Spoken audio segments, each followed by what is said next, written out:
What do you think is the biggest issue in marriage and relationships today? I did a quick Google earlier on and I got a page of about 10 different things.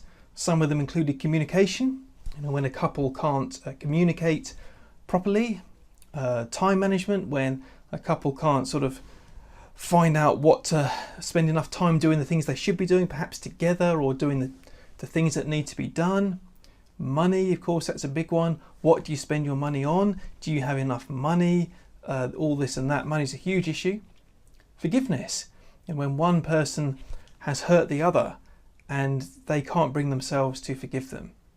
Now, those are some of the things which cause issues in marriage today. And if you looked at this page, it was giving tips about what to do in different situations. But whatever you think of in terms of the problems in marriage and in relationships, there's a huge amount of it about.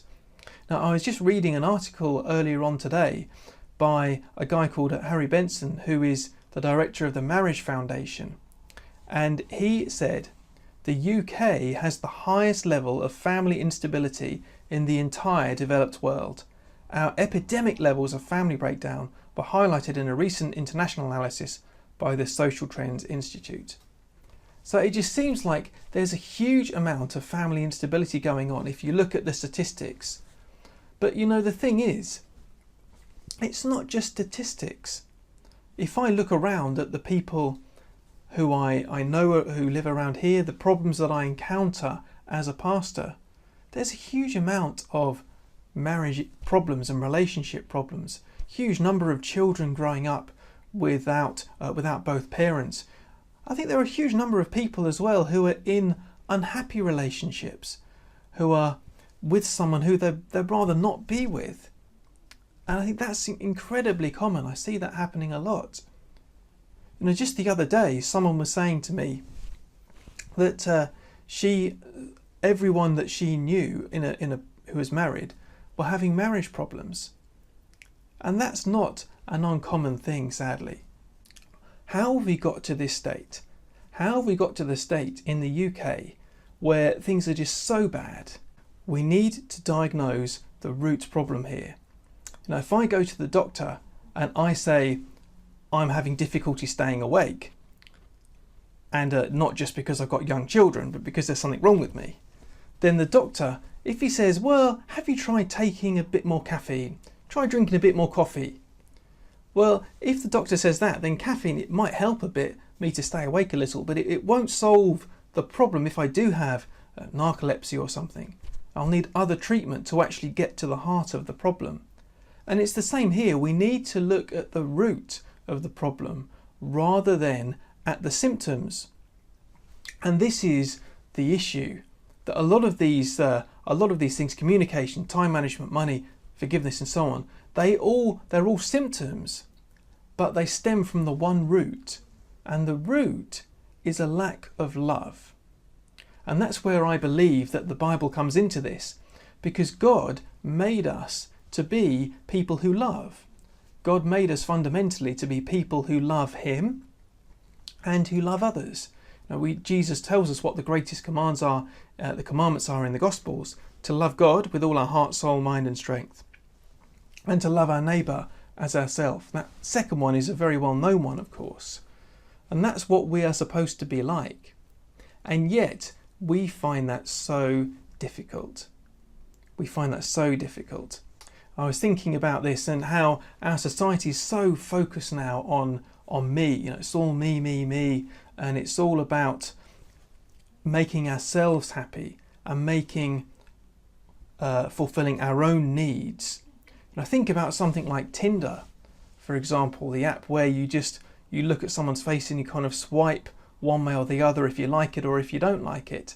I think that's a metaphor for relationships, really, isn't it? It's all about what makes me happy, the person that I find most attractive, the person who will fulfill my needs. And that's what's going on, I think, in relationships, rather than looking at other people as objects to love. I say objects, but objects of our love, not objects in the sense of inanimate things, but as deserving and as kind of people who we give our love to, rather than seeing things that way, we are seeing other people as people who serve our own needs. Rather than thinking about giving, we are thinking about taking. And that is how our whole outlook is sort of being transformed. We're thinking about me now, rather than thinking about giving to someone else. And society just encourages that, doesn't it? At every point we're encouraged to be dissatisfied with the things that we have. No, you can't just keep that TV. You've got to get a new TV. You've got a bigger HD TV or whatever it is, 4K. You've got to have new stuff. You've got to have this. You've got to have that.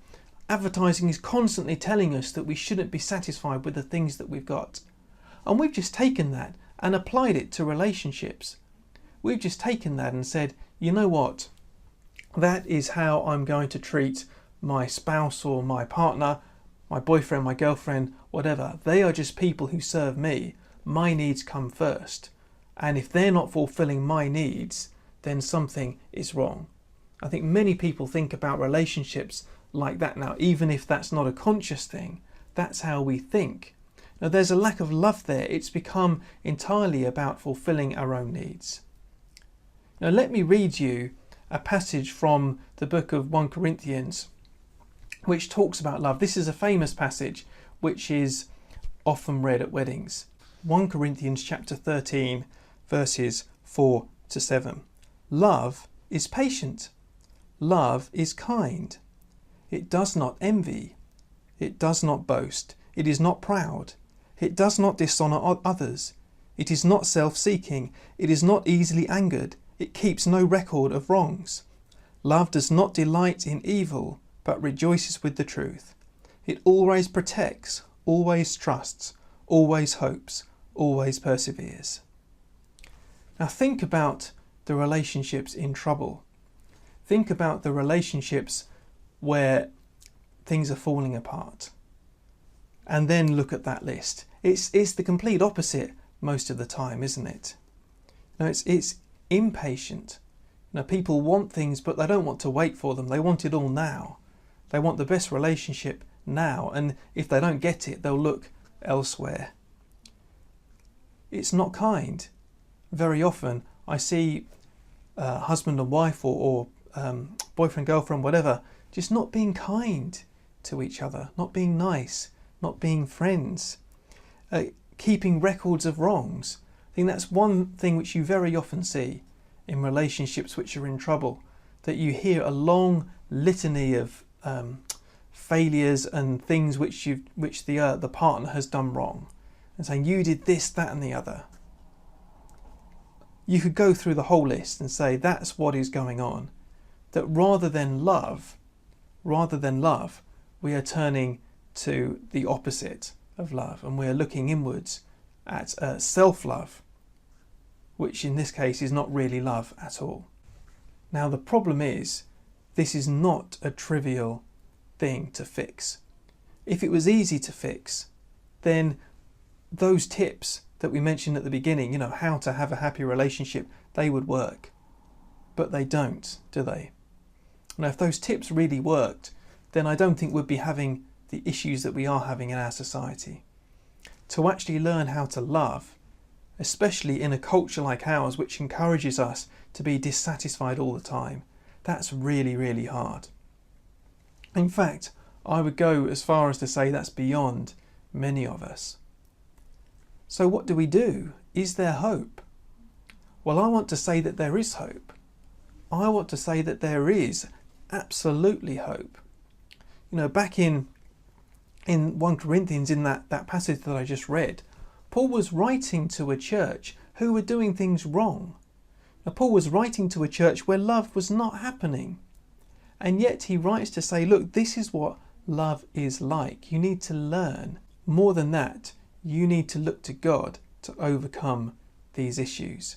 Each one of us has got a heart problem. Each one of us does not love God and does not love our neighbour as ourselves. And that's what the Bible calls sin. That is what the Bible calls sin. And yet, there is a solution for sin. We read in the book of Ezekiel in the Old Testament.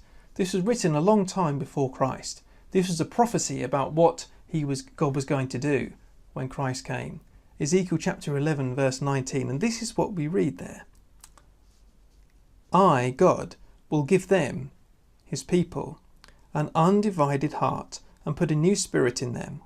I will remove from them their heart of stone and give them a heart of flesh. So what God says is that each of us has a heart problem, but he is the one who takes away our hearts of stone, which don't love him, which don't love others, and gives us instead hearts of flesh, hearts which begin to beat with love for him and for others. God can do that. God can take even the hardest of hearts and give us hearts of love for him and for others. That is what God can do, and that is what God can do because of Jesus Christ. Jesus Christ, the one who died for our sins, who took the punishment that we deserve for our sins, and who was raised to life so that we might have new life in him.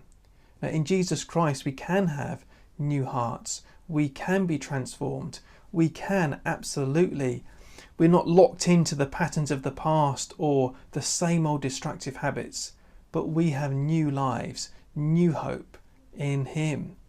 And that applies to marriage as it does to anything else.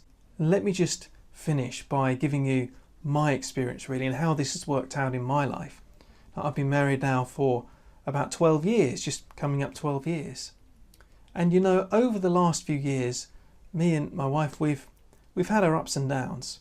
I can tell you pretty honestly that we've had some pretty down times as well as some up times. But you know, God has been faithful through that time. And actually the times when we've had more down times than up times have actually been used to increase the love that we have actually been used to grow that love and that trust within us. You know, when times are really bad, actually that's an opportunity for growth. That's an opportunity to come to God and say, look, I can't do this on my own. I can't do this on my own, but I need your help to give me that new heart.